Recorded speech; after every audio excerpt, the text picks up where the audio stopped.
Keanekaragaman hayati atau biodiversitas adalah keanekaragaman organisme yang menunjukkan keseluruhan atau totalitas variasi gen, jenis, dan ekosistem pada daerah. Berdasarkan pengertiannya, keanekaragaman hayati dapat dibedakan menjadi 3 macam, yaitu keanekaragaman gen atau genetik, keanekaragaman spesies atau jenis, dan keanekaragaman ekosistem. Adapun fungsi keanekaragaman hayati di Indonesia yaitu sebagai nilai ekonomi keanekaragaman hayati, sebagai sumber bahan pangan, sebagai sumber bahan obat-obatan, sebagai sumber bahan kosmetik, sebagai sumber bahan sandang, sebagai sumber bahan papan, dan sebagai aspek budaya. Adapun faktor penyebab menghilangnya keanekaragaman hayati adalah hilangnya habitat, pencemaran tanah, udara, dan air, serta perubahan iklim. Dalam kesempatan ini, kami bersama rekan kelompok 6 Fakultas Pertanian Universitas Abdurrahman Saleh sedang melakukan evaluasi dan interview kepada petani yang sedang membudidayakan cabai dan terong yang dijadikan sebagai sumber bahan pangan. Assalamualaikum warahmatullahi wabarakatuh. Waalaikumsalam warahmatullahi wabarakatuh. Kami di sini akan mewawancarai tentang tanaman cabai dan terong.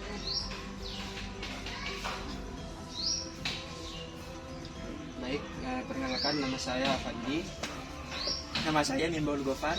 Nama saya Ridho Marumo. Nama saya Muhammad Rizky Febriati.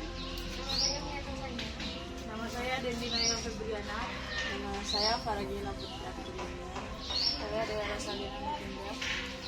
Terlebih dahulu, kakak perkenalkan diri. Perkenalkan, nama saya Muhammad Hussein. Saya ingin bertanya cara pengelolaan tanah sebelum melakukan pembibitan.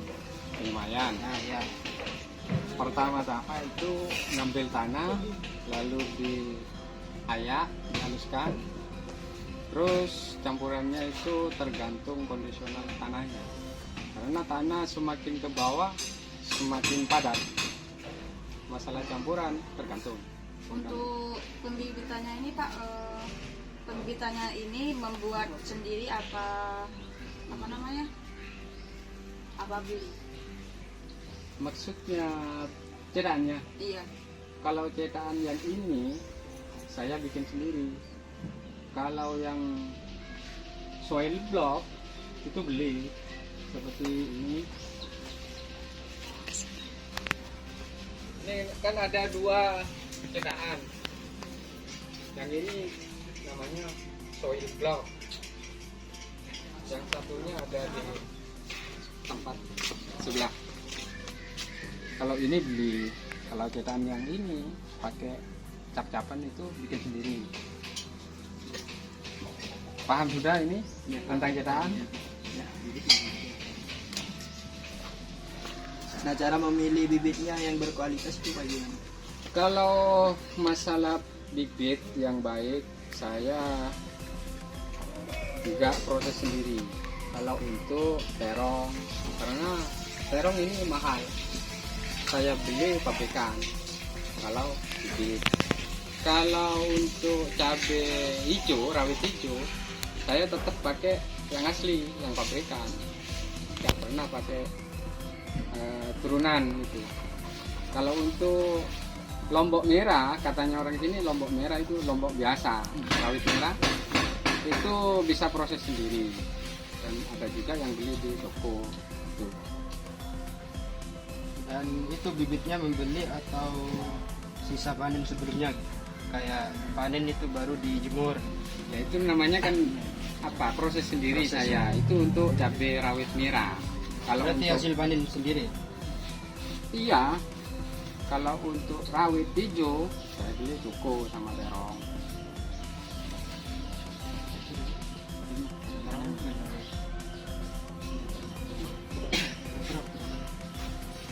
Kalau yang cara penanaman terong gitu. Kalau untuk terong itu kan medianya itu dicetak dulu, kasih ulang, naruhnya itu satu persatu. Yang naruh ya bukan saya, karyawan saja.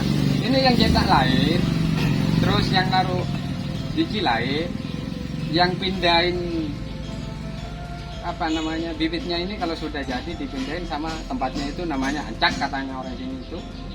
Istilah bahasa kuliah itu minden istilahnya. Minden. Itu baik juga orangnya.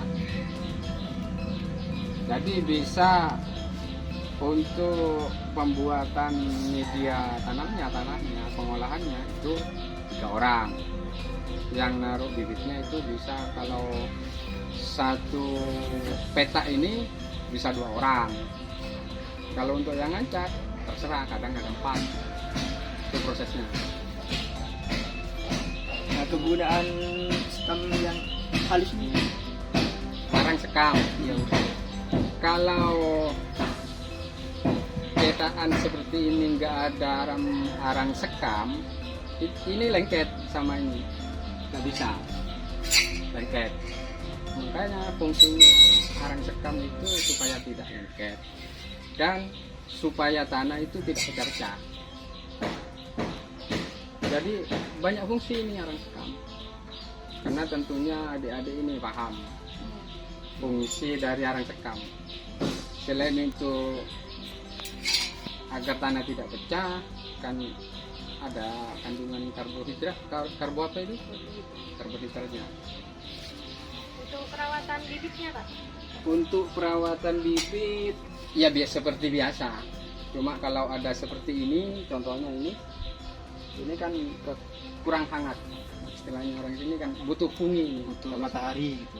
Bukan, Bukan. bukan hangat karena matahari. Karena cuaca mendung, terus kalau siramnya terlalu sering, terlalu basah tanahnya, ya seperti ini. Contohnya. Berarti itu yang dibutuhkan obat-obatan seperti fungisida. Berarti pupuk yang digunakan itu pupuk apa? Kalau di Kalau penyemaian nggak pakai pupuk tabur, pakai pupuk cair. Pupuk cair yang ya dosisnya diatur. Itu hasil olahan Nggak beli. beli. Pernah dulu saya pakai jakaba, bikin jakaba. Ternyata jakaba itu membutuhkan banyak. Ya mending beli aja. Tapi pakainya organik. Kalau untuk pembibitan pakai organik. Soalnya kalau nggak pakai organik, pakai kimia, nanti setelah pindah tanam ke lahan, itu kalau kena hama, susah penanganannya. Itu bedanya. umurnya berapa? Kalau untuk terong karena perkembangannya sangat cepat, bisa-bisa 25 hari siap tanam ke lahan. Kalau untuk rawit hijau sama, tapi untuk rawit merah itu agak lama, bisa 1,5 bulan.